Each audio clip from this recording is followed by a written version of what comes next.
You are listening to the Primitive Intelligence Podcast, episode 610. Well, we survived the eclipse. Now what? The eclipse happened just 2 days ago. Unfortunately, it was a beautiful morning here. The sun was out. The skies were blue. I thought, going to get to see this eclipse. I actually made one of those pinhole boxes because I didn't think to grab eclipse glasses. And I made the box. I was out doing some things. And right about 2 o'clock when the eclipse started, the clouds rolled in and it never got any clearer. So some people in the area where I live were able to see it for a few seconds through the clouds, but where I was, no such luck. It got dark and that was about it. So I didn't get a chance to see it, but there are some awesome videos out there people got of the eclipse. Very cool. Guess got to wait for the next one, 20 or something like that. It's going to be a while. But man, leading up this eclipse, there's so many stories, so many things that people said were going to happen. So we're going to take a look at those and see how many of those were wrong. So without any further ado, this eclipse edition of the Primitive Intelligence Podcast starts now.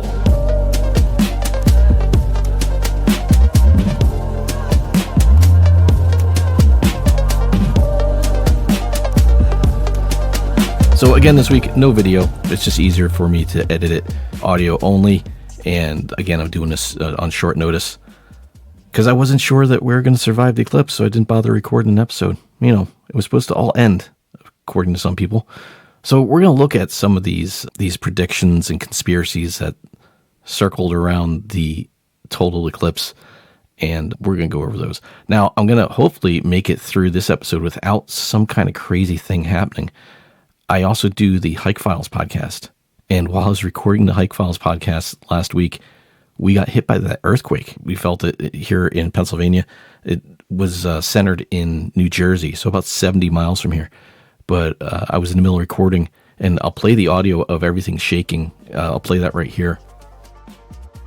Here.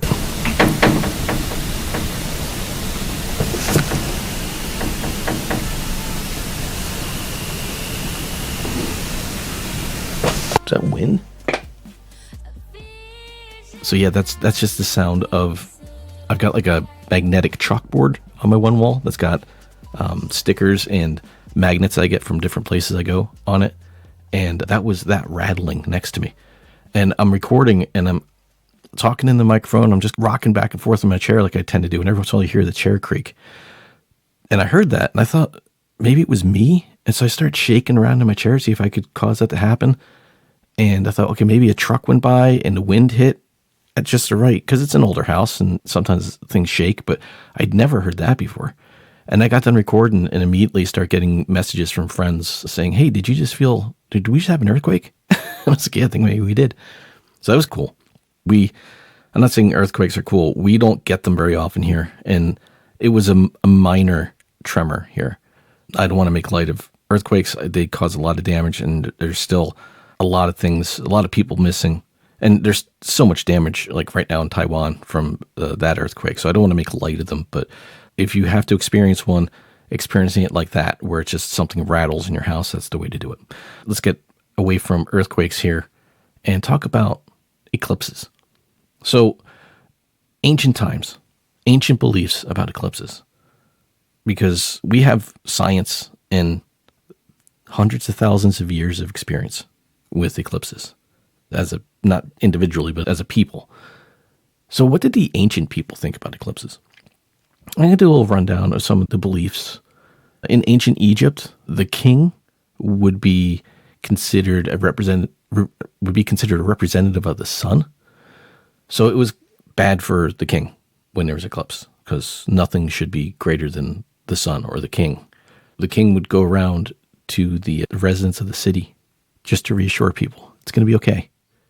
It's nothing. It's just a little hiccup. Don't worry about it. I'm going to be fine. Everything's going to be fine. The ancient Babylonians, Greeks, and Romans, they considered an omen of the month that the eclipse occurred in would be important. Something was going to happen that was going to be important, or it'd be known as an important month. In Togo and Benin, they believed that the sun and moon were fighting during an eclipse, and the people would go out and encourage the sun and moon to stop fighting. In Togo and Benin, people believed that the sun and the moon were actually fighting during the eclipse. And so the people would go out and encourage the sun and moon to stop fighting. Like going out and yelling at children. And you'd knock it off. You behave. Armenians thought that the sun invaded. Oh, the Armenians thought that the sun was invaded by a black planet during the eclipse. Which is, well, kind of correct. The moon isn't a planet, but it is a planetary body. The Vikings and Norse people believed that during a solar eclipse, the sun was being devoured by the monstrous wolf Skull, who sought to bring about the age of darkness and chaos. And to prevent this, the Norse people would gather and create a lot of sound, a lot of noise. And to prevent this, the people would gather and create loud sounds, just make a lot of noise, yelling and screaming, banging things, believing that the clamor would startle the wolf and force him to release the sun. But those are old, ancient. And then there's various other civilizations just saw bad omens, similar things where like demons or dragons or something like that was trying to devour the sun. There's a lot of civilizations believe that, but those are ancient civilizations. By now, we got to be smarter, right? So before we get into the most recent eclipse and what people thought was going to happen during that, let's talk a little bit about what an eclipse actually is. And by eclipse, we're saying like the total or at least a partial eclipse. And before we get into all these ideas of what was supposed to happen just a couple days ago, let's talk about what an eclipse actually is. When you're seeing an eclipse, you are on a point on planet Earth that puts you an exact line between the sun, the moon, and the Earth. And because of where the moon is positioned and its size, and where the sun is positioned and its size, it completely blocks out the sun. Now, if you deviate from that path of totality, even by a little bit, you start to see that the moon doesn't perfectly cover the sun because it's pretty precise. So even though just up in like Burlington, Vermont, which I was just in last year, only takes a few hours to drive to, down here we had about 93 to 94% coverage. Completely different experience with only a little bit of distance. If you look at where Scranton is compared to Burlington, Vermont, in the arc of the eclipse, we were within that 90% range, but still just being a little bit off really changes the experience of an eclipse. Let's get a definition of what an eclipse actually is. So a solar eclipse, this comes right from NASA. A solar eclipse happens when, at just the right moment, the moon passes between the sun and the Earth. That's a really, really simple explanation. And it's it's extremely complicated, but it's a very simple thing that happens. When you see a total solar eclipse, you are right in the shadow of the moon. Now, there's a lot of weird coincidences with the size of the moon, the speed of the moon, the distance of the moon. Like, the moon is a weird thing, but it is what it is. And for the purposes of an eclipse, it lines up almost perfectly with the sun. Now, there are some eclipses where the sun is a little bit bigger than the moon behind it, and some eclipses where it's a little bit smaller, depending on where the moon is in the orbit and where we are in our orbit around the sun. So it's not always exactly the same. It does happen regularly, and it can be predicted, as it was. We've known about this eclipse since a long time ago, but people were made more aware of it in 2017 when the last eclipse went across the United States. So what kind of things did people think were supposed to happen during the eclipse? So I pulled some of these things from multiple sources. All the links will be down in the show notes. So if you want to check out the full stories on these, go right ahead. The links are down there. So the first one, these are in no particular order, but the first one was that CERN is going to create a black hole or some kind of portal during the eclipse. From the different versions of this I read, that the eclipse was going to be responsible for it, or they were just timing it that way for nefarious reasons or whatever. But no, I'm pretty sure I've talked about this before, that CERN is the Large Hadron Collider. They collide electrons, I believe, very small particles. at as close to speed of light as they can get them to see what kind of things happen, right? To study, it's the closest thing we can get to studying the Big Bang. So they do this quite regularly. And is it possible that they could create a mini black hole with this? Sure. If you compress any amount of matter, any amount of mass, sufficiently enough, and there's an equation for it, then it could collapse in on itself and create a black hole. It is theoretically possible. Is it probable? No. And these micro black holes, or they have a specific name, I don't remember what they are, they tend to evaporate pretty quickly because they don't have enough mass themselves to sustain. So could they do it on command? I doubt it. Maybe they could, but I doubt it. And CERN came out and said, look, this is really just a coincidence that we're going to be up and running again during the eclipse, but we got to get things back operating. And they started back in March. So they didn't start this on the day of the eclipse. Look, they've got to be in operation. And I'm not sure why people think the eclipse would have an effect on that. And in Switzerland, I think they could only see a partial eclipse, and it'd be like a very small partial eclipse. So yeah, as far as I know, no black holes created. We haven't been sucked into it. So I think we're safe with that one. The next thing was that I didn't hear this until I read it on, let's see, where did I read this one from? This was from USA Today. But people said that the eclipse is going to block out the sun for 3 days. So I'm recording this on the morning of, it's April 10th. The solar eclipse was 2 days ago, and it's not dark outside. So obviously this didn't happen. And if the sun, you know how many things would have to go wrong? The Earth would have to stop spinning. The moon would have to stop orbiting the Earth. We'd have to stay in the same position around the sun for the moon. And keep in mind, you go 10 or 15 miles outside of the path of totality, and it's no longer dark. No, the sun would have to go out completely. And that's not what's happening here. I don't know who came up with that idea that it'll block the sun for 3 days, but I guess technically, if you were floating in space in the same spot behind the moon, then yes, it would block the sun for 3 days, but not on the Earth. No. So obviously that one didn't happen.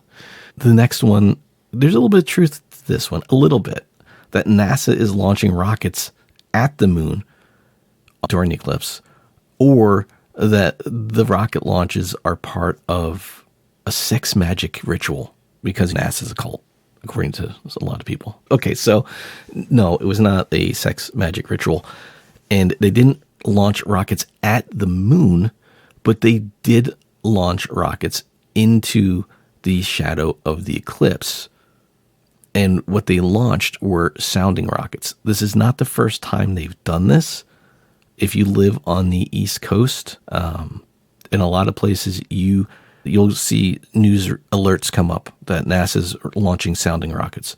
And they do this to test different atmospheric conditions and see what effect certain things have on the atmosphere. And that's what they were doing here.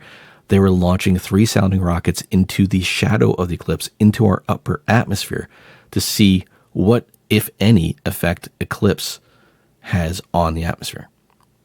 Just a little scientific experiment, see if it does anything. I haven't heard anything about any results they may have gotten. It didn't concern me enough to look into it. But yeah, so they did launch three rockets, but they were scientific sounding rockets.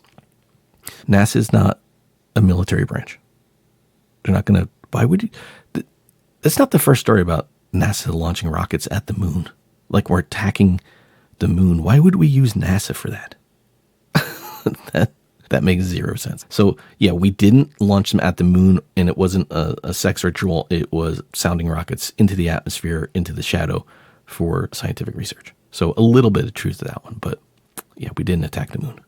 This is another one I didn't hear until I read this, but a birdman or mothman was seen and photographed days before the eclipse. And that's Mothman stories, the Mothman prophecy. The Mothman is a bad omen. Something bad is going to happen. So Of course, people are like, oh, Mothman was seen. Something bad's going to happen.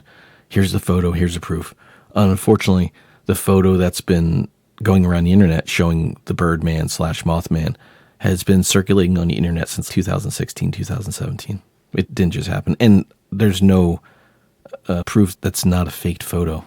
So it's been going around for a while. It's like the Microsoft is going to give everybody $100 or something like that. Little scam always goes around. It just pops up when we know something's going to happen. And people are like, oh, maybe I'll be right about this one. And they start floating that photo around. But yeah, no, as far as know, the Birdman, Mothman was not seen days before the eclipse.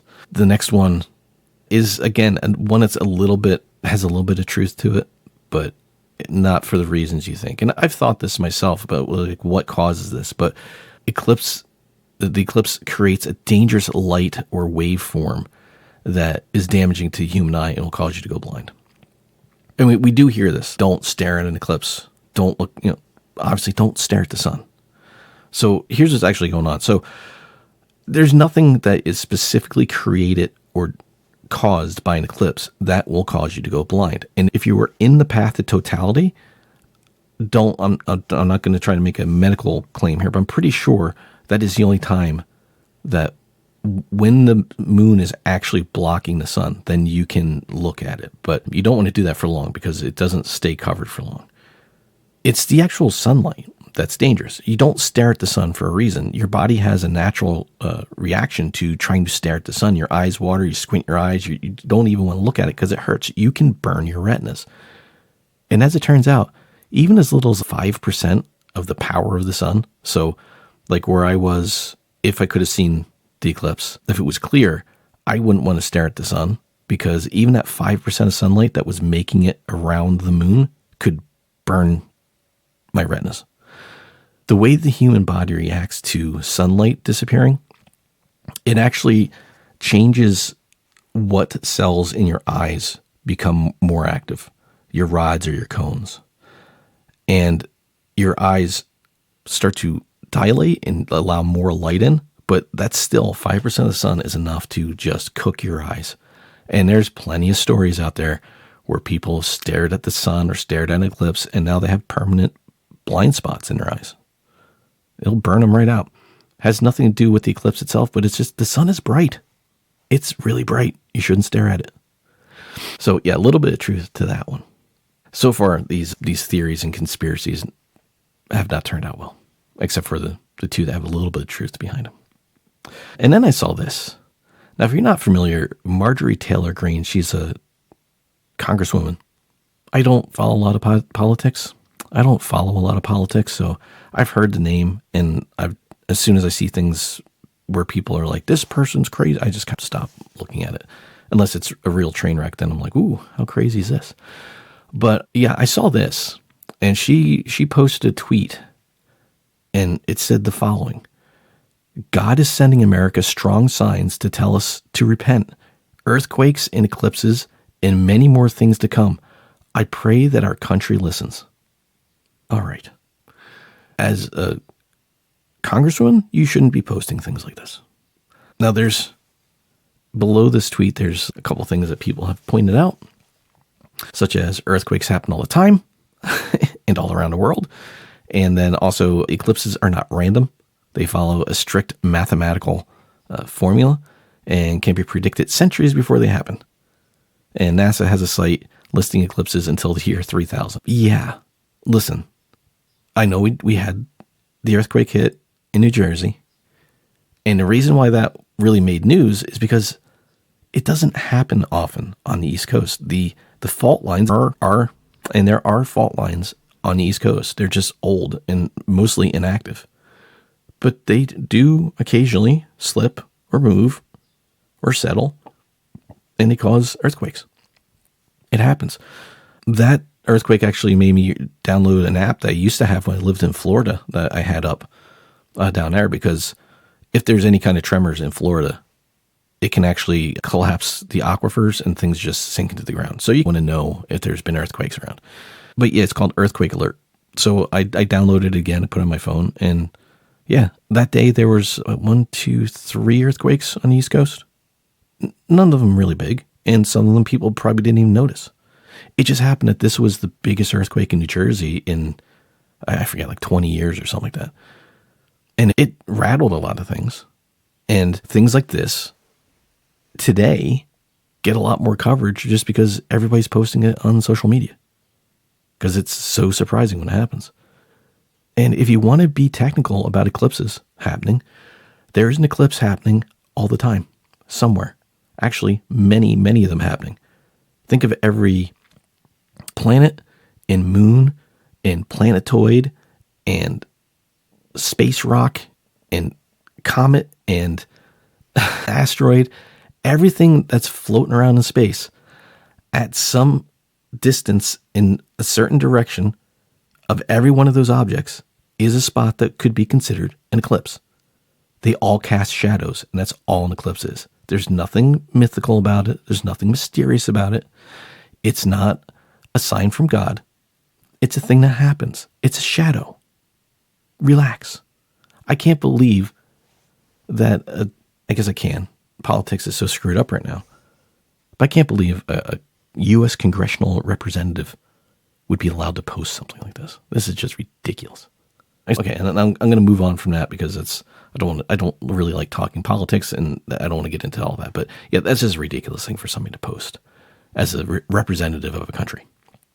So then so many in different variations, it's the end of the world. The eclipse is going to be the end of the world. Now, I get this if we're talking about the ancient culture still, where they didn't understand and they didn't, but you got to go back pretty far.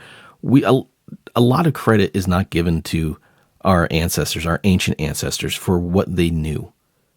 And we just think that a lot of people think they were just bumbling idiots that when they saw something like a comet or an eclipse, they would just cower down and be like, oh my, what's happening? A lot of times they knew. So why don't we know now? Why do people think it's the end of the world? The moon is always around us. Just because it casts a shadow on us isn't going to end the world. In short, we're still here. World didn't end. Another one was that power grids and telecom were going to shut down because of the eclipse. Why? Why would power grids and the telecom shut down? Unless somebody actually shut them down, an eclipse isn't going to do that. Again, still here. So ridiculous. This one I saw, and this was on, I think it was on YouTube. I believe. I think it was a short. It might have been a reel, Instagram or Facebook. I forget. I can't find it now. But this guy was saying that the poles were going to shift. This is going to cause the poles to shift. And when the poles shift, it's the book of Adam and Eve. I don't know if you've heard about this. Maybe I'll cover it. It's scary. It's really weird. I think I talked about it. I don't have to go back and look and see if I've talked about this before. But it's a document that the CIA released last year or the year before. And it talks about how the pole shift will occur and has occurred. And it's messed up. Like when I read that, I was like, oh, it's like one of the few things I've read. And I was like, oh my God, like we would know nothing about this if this actually happened. And there's just enough evidence that things like this may have happened, but they could also be explained by other things too. But that the pole shift will happen by not the earth won't flip over because that physics won't allow that, but the core of the earth will flip. And when that happens, it'll cause the shell of the earth to stop for a second, but the water and the air will continue to move, and it's just going to wipe everything out.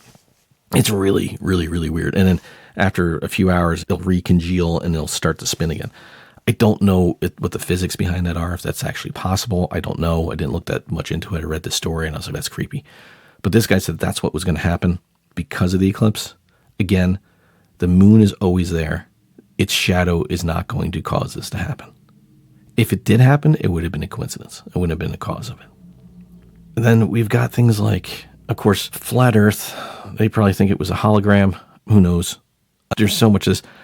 The flat Earth stories are fun, but man, they're getting tiresome because there's just so many people are like, look, here's the evidence of why you're wrong. Show us evidence why you think you're right. Show us your work, basically. And all they ever do is just yell and scream, call people names, or make things up. And a couple of them make things up on the fly in their videos. You can watch them as they're lying.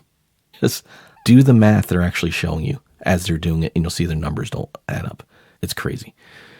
So whatever they thought, it was a hologram, or NASA was up there changing a light bulb, or whatever they think. But yeah, those stories are just, unless there's something more interesting that comes out of flat Earth, it's just bad. Because there's no way you can't explain the way a solar eclipse, or even a lunar eclipse for that matter, you cannot explain it in flat Earth physics. You just can't. It doesn't work. It only works on a globe. It's just it. It doesn't work anywhere else. You can't have what happens in an eclipse happen on the flat Earth model. It just doesn't work. So I've never seen anybody explain that. So by and large, we survived that, like we did. And joking, but my buddy reached out to me that day, and we're just talking about how crazy people were acting about the eclipse. And I was like, what is this, 74 or 75 ends of the world we've been through? I'm 51.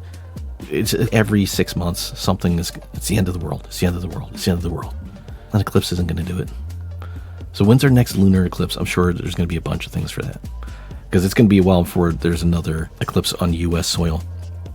But in a couple, is it within 2024 or within a year of now, there'll be an eclipse in South America. And it depends on where we are in the orbit and how things line up on where they fall. That's exactly, you can go find the math for it. It's nothing scary.